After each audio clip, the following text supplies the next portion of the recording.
You're listening to Strange by Nature, your guide to the strange, weird, unbelievable, and improbable wonders of the natural world.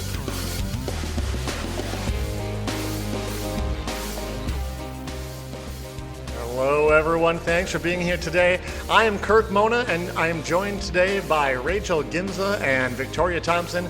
We are all professional naturalists who together have scoured the world for weird and wonderful wonders just to please your mammalian brain's desire for novelty. Isn't that nice? Let's do this. Hey, everybody. Welcome back. Yay. I originally wanted to do a story this week on cow farts. Sure. What a topic. Right? I mean, I was thinking it would be interesting to look at how much cow farts are contributing to global warming. Cow farts or cow burps? Cow farts, because farts are mostly methane, and methane is a potent greenhouse gas. Mm-hmm. There's been a lot of focus on CO2 as a greenhouse gas, but methane is 25 times more potent as a greenhouse gas than CO2. Mm-hmm. And I talked about this a while back when I did a segment on camels in Australia and how there was a proposal to shoot camels as a means of selling carbon offsets. Yeah. You recall that one? I remember that, yeah. Now, that's a pretty wild episode, so check it out if you haven't heard that. But again, as I pointed out, it's really the methane that they give off that is a problem. And the same goes for cows. And cows give off a lot of methane. And I was thinking a story about cow farts could at least give a bit of fun, lighthearted look at global warming. But once I dug into the topic, though, it turns out that cow farts really aren't the big problem. And I think, Victoria, you were kind of hinting at burps. this. It's the burps. It's the yeah, burps. cow Well, you know how they collect like the methane for the burps, don't you? I do not know how. How they collect it? Or how they like not collect the methane, but they like to calculate, like scientists to calculate how much methane. No, please do tell. So, who was it? I think it might have been on our friend Vikram Baliga's podcast, Planthropology, that I was listening to. He was talking to another academic, and her project was to like measure the amount of methane that cows produce. And so to do that, Fantastic. they created with like a collar, like a feeding trough, but like over their mouths to capture the methane. Uh-huh. So it was like a burp mask? A burp mask, pretty much. Yeah, it was like Amazing. a PVC pipe over their neck to like measure and capture the burp as they burped. Amazing. Like, I love that someone actually had to figure this out and measure some of the numbers that I'm about to throw your way. I think they actually might have come from a different study than the one you're talking about, but really cool. Cows have a hindgut and a foregut, and depending on where the processing of plant material goes on, you get a little bit different numbers. But 95% of the methane generated in the forestomach or foregut is expelled as burps. And in the hindgut, it's 89% of the methane is expelled through breathing, essentially. So while cows do technically fart methane, just like us, most of the methane they produce is going to come out in their breath and their burps and not their farts. So are burping cows to blame for global warming? That's my sort of question to think about. And yeah, I'd say Partly. Kind of. I mean, yeah, partly is probably the more accurate answer. Livestock emissions account for about 5.5% of all greenhouse gases. And that's not an insignificant number, but it clearly isn't like the largest factor either. And I'm not saying that it isn't something to pursue. And I'm certainly not one of those people that thinks that we can only concentrate our efforts in one area at a time. But if we want to make the largest impact to greenhouse gases, there's clearly places where we can make like more impact quicker, right? So to be clear, also, cattle make up about 70% of that 5.5%. So it isn't just cattle burps. There's other animal burps that are in there as well. So human created greenhouse gases, and to be clear, I'm talking about the burning of fossil fuels and like coal and not human farting, is actually way more responsible for global warming. Globally, fossil fuels burning releases between 10 and 17 times more greenhouse gases than all livestock burps combined. Ugh. So it's quite a lot. Yeah. But since we're talking about humans, what about humans? Do we produce methane in our bodies? Yep, we sure do. Now, because Right. of how our digestive systems work, a lot of the breakdown of material is happening in our intestines. We're not like fermenting plants in our stomach. So for us, most of the methane does indeed come out as farts. And again, I love that someone has figured this out, but we do in fact have at least a partial answer as to the effects of all of the humans on Earth farting and what it means for global warming. Are you ready? I'm ready. As I wanna know. I'll ever be. Researchers in the UK at looks like Hallamshire Hospital wanted to test human farts. So they fed test subjects the magical fruit. Beans. Beans. That's right, beans. Yep, they fed them beans. They gave them 200 grams of baked beans and a tomato sauce, and then they captured and analyzed their farts. This is, as I'm saying this out loud, I was thinking, gosh, this is someone's job. This is amazing. Unsurprisingly, after eating a lot of beans, people had gas. Now, your typical fart is basically carbon dioxide, nitrogen, methane, and the stinky bit, which is hydrogen sulfide. Now, these people were purposely fed a bean diet to make them fart. So keep in mind, these numbers may be slightly high, but the average person in the study produced between 500 and 1,500 milliliters of gas per day. And if we extrapolate that to the global human population, we would come up with a daily fart burden of 73 metric tons of methane and 1,000 metric tons of carbon dioxide. That is, ladies and gentlemen, a lot of farts. That is a lot of farts. Now, remember, we can multiply the methane by 25, right? Because it's such a potent greenhouse gas. If we want to come up with like an equivalent for CO2, and what we come up with is 2,850 metric tons of carbon dioxide released into the atmosphere daily by farting humans. Now, that is assuming a bean diet, I suppose, but it's it's giving us a ballpark number to work with here. Even if you did have an all bean diet, I think your body tends to adjust to the bean diet. Right. Probably. And some Probably. people Now, fart more than others, like especially people who like say are lactose intolerant and still eat cheese. Sure. Now, I don't know about you. When you say 2,850 metric tons of carbon dioxide, I can't really picture 2,850 metric tons of anything, let alone a gas, which, oh my gosh, is famously light. So, that's so many farts. But what does that mean? What does that mean for global warming? I want to put this into perspective. So that is the same as 1,000 people flying from LA to New York City each day. But keep in mind, from what I could tell, that wasn't 1,000 flights, right? That's 1,000 people. And you can fit a lot of people on a plane. So it's likely just the same as like a handful of airline flights, which I guess goes to show how much CO2 an airline flight really puts out. Right. It's quite a staggering amount. Yeah. If in the US alone, there are 45,000 flights a day. So, and now, granted, they're not all coast to coast flights, but change that number by, let's say, 3 flights would be a drop in the bucket. So human farts are kind of a drop in the bucket. Right. Speaking of those flights, though, it would make a difference cutting down how much we fly and drive. I think we tend to blame industry for global warming. It's like, oh, what could I do? It's these big industries with their smokestacks putting out pollution and whatnot. And to be clear, 25% of the carbon dioxide emitted is from industry, but good old-fashioned transportation accounts for 27% of global CO2 emissions. So here's my solution. Fly and drive less. And if you have to fly in a plane or drive in a car, please do the environment a favor by eating less meat and your fellow passengers a favor by not eating beans before boarding. There you go. That's great advice. That's great advice. Not eating the beans really won't help global warming all that much, but your fellow passengers will love you. Appreciate it. Indeed. In terms of actual global warming, replacing meat with beans is a good way to go. Yeah, that would also make a big difference. Yep. So, the little bit you add by eating beans is not going to make a difference, but the amount you reduce eating meat would make a difference. So that's what I have this week. Just some lighthearted, fart facts for you. My sources this week were the Associated Press, Food Navigator, the FAA, and the EPA. So thank you to those sources. Well, I'm not up next, but There's a strange connection with my topic later. Oh, I am excited. We'll have to wait. Rachel's actually going to go next. We'll take a short break and we'll be back with Rachel. Woo!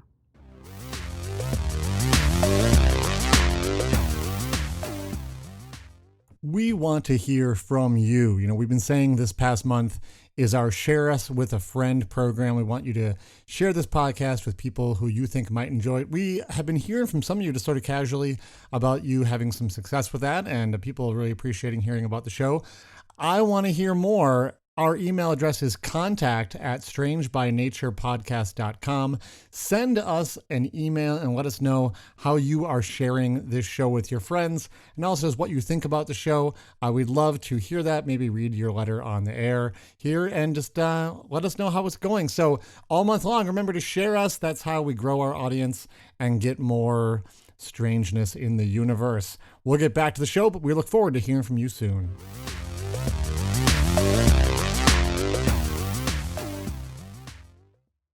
Alrighty, welcome back, everyone. So today, so as you know, what happens every once in a while is you just stumble across certain things, or I don't know if your friends all do this to you, but my friends like sending me weird nature things now, especially since we started doing this podcast. They're like, yes, you would love this. And this is one of those instances. And the more I looked into it, I was like, hold on, what? Just because like the common name is pretty Uncommon. Yeah. So Let's hear it. Yeah, it is. The tension is killing me. What do you got? So today I'm talking about Deuterogenia ossarium, which is a species of spider hunting wasp. Okay. That was discovered in Southeast China in 2014. Oh, recently. Okay. So fairly, kind of recently. I'll give you the common name in a minute. Now, it's a decent size like insect. It's about a 1/2 inch long. It has those 3 body parts. Generally speaking, like it is all black. So it looks, it doesn't have much in the way of like a long like stinger or anything like that. All of its body parts are black. It has pretty long antenna. It looks like a wasp. It has a really thin like abdomen attaching into the thorax and such. But what was interesting is, so this is a spider killing wasp. They go around and they hunt little spiders and things like that. And they are cavity nesters. So these wasps, they're cavity nesters. So what they do is they'll dig like holes and things, but these nests, what they use is they generally will use either like a stick, like a hollow stick or reed, and in some cases they'll maybe use the ground, but for the most part they like to use those hollow reeds, which is pretty common in a lot of wasps. So what they'll do is the females, they'll go in and they'll lay an egg, and then they will have a little dead spider there ready for the baby to eat as it grows. Pretty common for wasps to lay or like have some food for their babies as they grow and to nourish them, and then separate it by a layer of plant wall or like thin plant debris or soil, whatever they can pack in, right? And then they'll lay another egg, provide food, and they'll keep going until they're done. So a bunch of different chambers all in the same hollow reed. Right, yeah. Yep. Yes. So, and then afterwards they abandon the babies, and which is really common, and they don't care for them anymore. They're good to go. This allows them to be able to like lay more eggs and such, and like they have everything they need, and if they survive, they survive. But what is interesting about this particular wasp, this spider wasp, remember it hunts spiders, right? Yeah. So right. the last layer of the reed before like the there's plant material, and then in the last little vestibule, last little air bubble, what she'll do is she will put up to, I think, a dozen or so dead ants. Okay. To give them, and then cover that again with a layer of resin or soil or plant material, giving them the common name bone house wasp. Oh. Ooh, that's a cool name. Yeah, it's a really fun name. So there's a lot of different. If only ants had bones. Yeah, I know. I didn't name it. So there's a lot of exoskeleton house wasp. Right. Doesn't sound as good. Doesn't sound as good. Yeah. So death chamber moth. yeah. Wasp. Pretty good. So there's a lot of there's a couple ideas why they would do that, because they don't eat the ants. Right. So it's like, why are you putting a bunch of Okay, that was my ants? first assumption. It was like a final snack before launching into the world. Sort of what I was thinking. No. Right? Yeah. They don't eat the ants. They are spider-eating ants. Or spider-eating ants. They are spider-eating wasps. So they don't eat ants at all. Right. So what they're using it as a type of camouflage. Oh. The smell that is the smell and the pheromones that come off of the chemicals that come off of a bunch of dead ants helps camouflage the smell of the baby bone wasp, the larvae that are in there, because they do have predators, and there are parasites that will go in and eat those little wasp larvae. Sure. So the smell of dead ants protects those little larvae from other predators, allowing, cool. giving them a really interesting survival technique. Like, I haven't seen that necessarily before, but decorating your house with smelly dead animals. Well, like you're with bones. So this is the second insect in recent episodes that uses dead ants as camouflage. Dead ants, yeah, exactly. And I was thinking about that too, but it was like it uses it in a different way. Yeah. Although originally, I think when I was talking about the assassin bug that uses dead ants, I think one of the original hypotheses was that it was a smell camouflage, but the experiment showed that it was more visual. So yeah, interesting. Yeah, and this one, the idea right now is that it is a smell camouflage for them. Because I guess wasp larva, as they're growing, has a certain smell to it, and the dead wasp or the dead ant smell covers up. So it's apparently significantly lower, like the parasitism rates are way lower in the bone house wasps compared to other cavity nesting wasps in the area. Oh, interesting. So it's interesting. I guess it's a pretty successful strategy. I mean, it's pretty fun. I can think as well, like my dogs love, if they find a dead animal, just to like roll around in that smell and get it all over them as sort of a masking type smell. I mean, I don't love that they do it, but if you have dogs, you may know about this phenomenon. It's like, oh, you found the nastiest smell on earth and rolled in it. Great. But I mean, so the idea of using smells to mask yourself is out there in the animal kingdom. But just the idea of stacking a pile of dead bodies at the entrance to your nursery it's a bit much. Yeah, it's pretty gruesome. Yep. And then they just go on with the rest of their lives. I just heard about their nest and everything. I'm like, well, that's different. And I wanted to share with you all today.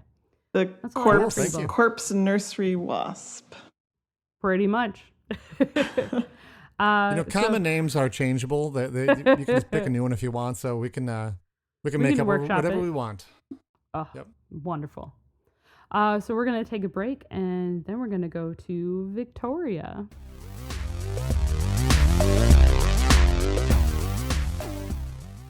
Hey, we're back. We often talk on this show about the way that nature likes to laugh at the little boxes that humans want to make for it. Absolutely. We were talking about it just last week. Yeah, with the frogs All that don't of go the through a time. tadpole stage, for example. Oh, I don't Right. like that. Yep. Mm-hmm. So the creature I'm going to talk about today could be the poster child for this truth. No. Ooh, okay. I am going to talk Don't about, break my brain. well, I'm going to talk about the weirdest bird in the world, which is a pretty big claim. All right. That's a pretty big claim because there are a lot of weird birds out there. I'm here for it. Is it the kiwi bird? No. Okay. This bird has some weird physical features and behaviors, for sure. But that's not what is most weird about it. What's really weird about this bird is written in its DNA to the extent that it has been really messing with the way that biologists can even classify organisms and the way that organisms have been Really? classified since Darwin. Yeah. Oh. Okay. This sounds cool. Yeah. So this bird is called the Hoatzin. Have you heard of this one? Kirk? Yeah. Yeah, okay. Yeah, I have heard of it. Yeah. It lives in swampy areas in the basins of the Amazon and Orinoco rivers in South America. And I mean, it's a little weird looking, not excessively weird. On the scale of birds that kind of look like dinosaurs, it's much closer to, say, like cassowary level than chickadee level. Okay. It looks a little like a pheasant. It's about the same size and shape, but has kind of a longer neck, smaller head. And its face is featherless and blue. And it has a fairly thick, curved and pointed bill and a long, spiky crest of rusty-colored feathers on its head. And the spiky hairdo is pretty metal. It's got kind of a dark brownish gray back with white streaks, buff breast and throat, rusty red wings and flanks. Overall, I'd say, well, I don't know if you two if you're looking at a picture of it, if you want to give a comparison as to what you think it looks like.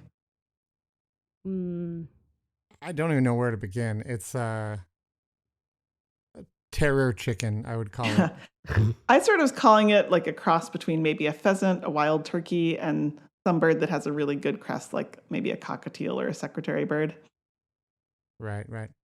Okay, so far only a little weird. We're going to get a little weirder now. But I feel like you're about to tell us that they're not actually birds or something crazy like that. They are birds. Oh my gosh. They are birds. They do bird things like have feathers and wings and lay eggs with hard shells. Right. Okay. But what it eats. This bird eats leaves and pretty much only leaves. Yes, it eats leaves. Huh. Really? It is the only bird that is exclusively a leaf eater for a few reasons. So, wow, that's weird. Birds have very high metabolic needs. They need a lot of energy. Leaves are hard to digest and they're slow to digest. And if you think about other animals that eat leaves, like cows, for example, as Kirk was talking about, other ruminants. Right. Ruminants, they just kind of sit around all day. Yeah, they sit around all day and they have very long and complex digestive systems in order to ferment and break down the leaves to get the energy out of them. Right. Bird anatomy is such that it doesn't really leave a lot of room for that much digestive tract, especially if the bird needs to be flying. And the Hoatzin has modified various parts of its digestive system so that it is actually more similar to a cow than a regular bird's digestive system. What? So the Hoatzin, it has a hugely enlarged two-chambered crop, which is a food storage pouch in the esophagus that all birds have, but mostly it's pretty small. Like if you see like chickens pecking at food on the ground, they'll swallow it and store it in their crop until they can really process it. But the Hoatzin's crop is huge, and it functions more like a rumen, which is the part of the stomach in a ruminant where the fermentation happens of the leaves. Right. So it actually has kind of similar bacteria in its crop that are breaking down the leaves. And then it has multiple further chambers in its esophagus, kind of like the chambers in a ruminant stomach. And its actual stomach and its gizzard are actually much smaller than for other birds. Interesting. All right. Yeah. So to make room for all this digestive equipment, it actually has had to have much reduced flight muscles and its keel bone. And so it's a really bad flyer. It can fly like a little, maybe like a chicken, maybe not as well as a chicken.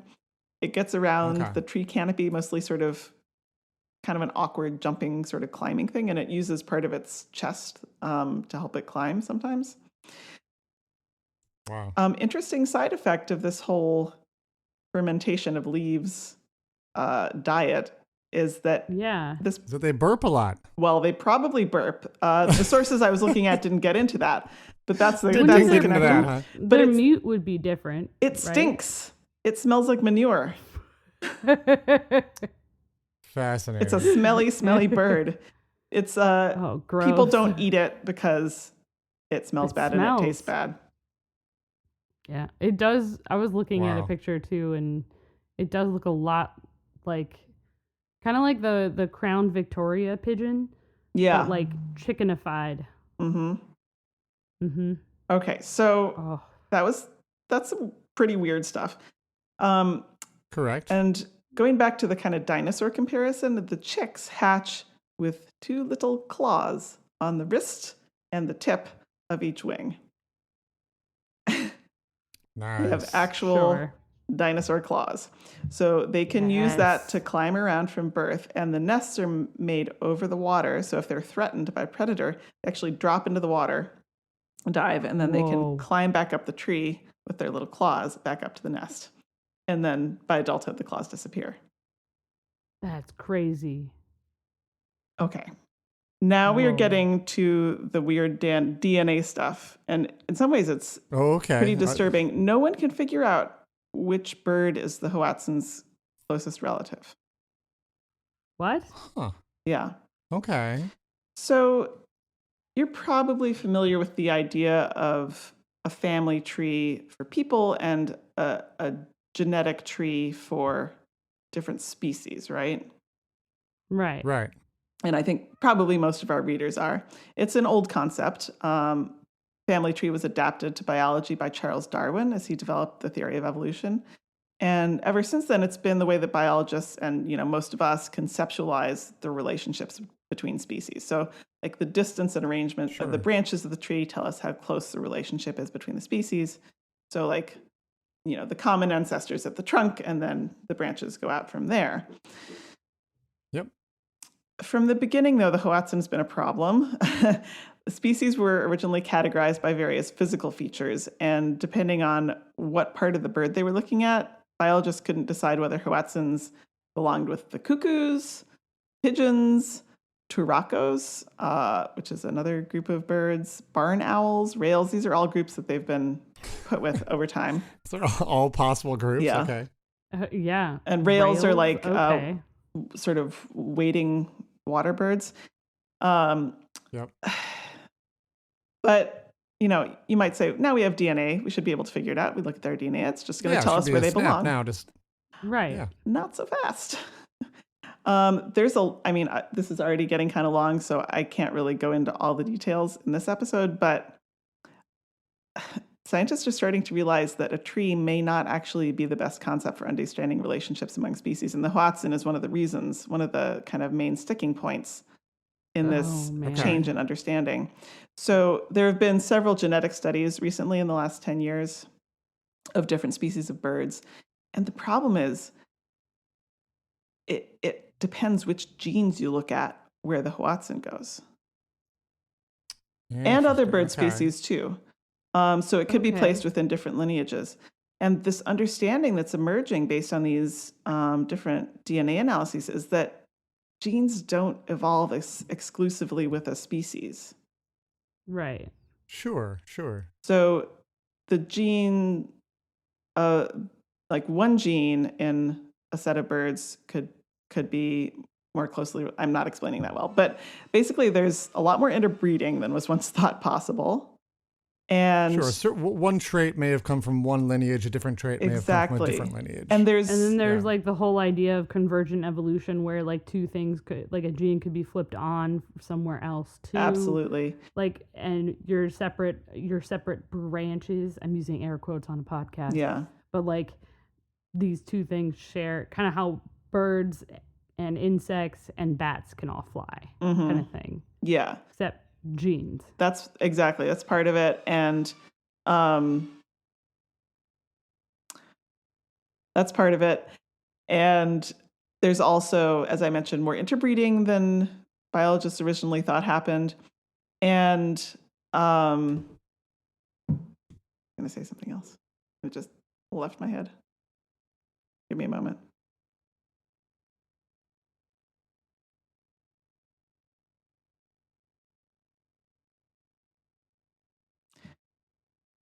I don't know. It's gone.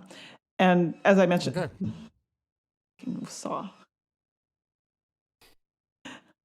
And there's more interbreeding, as I mentioned, than biologists originally thought possible. So the tree of life might actually look a lot more like a fishnet, it turns out. And the other thing is that there's a lot of variation within species. Sorry, the fishnet of life. Yeah, the fishnet of life. That's a concept we got to wrap our heads around. All right. Uh-huh. The genetic variation within species is a big factor too. So, yeah. Sure. The Hoatzin has long been considered pretty much the hardest bird to sort, and DNA analysis has not changed that. One biologist that was quoted in an article I was reading said that trying to figure out where the Hoatzin belongs is the equivalent of trying to understand consciousness in neurobiology in terms of the difficulty of the problem. Yikes. So, weirdest bird in the world, everybody. I highly recommend. There was a recent New Yorker article from the July 15th issue by Bren Crayer, which I drew on heavily for this episode. And to learn more about the ways that the field of taxonomy is being shaken up by the Hoatzin and these DNA analyses, I highly recommend that article. Awesome. Thank you. Yeah. Thank you. That's what I have this week.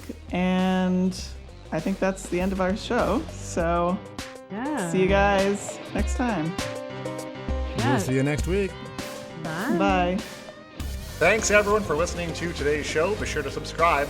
New episodes drop every Wednesday, and we love sharing this strange world with all of our listeners. If you would be so kind as to leave us a 5-star review, that would be great. It lets other lovers of the strange discover the show. You can reach out to us on social media by searching for Strange by Nature Podcast on Twitter, Facebook, and Instagram. You can send us an email as well. Our address is contact@strangebynaturepodcast.com. If you want more information about the show, you can also check out our website, which is strangebynaturepodcast.com. Until next week, get outside, stay curious, and embrace the strange.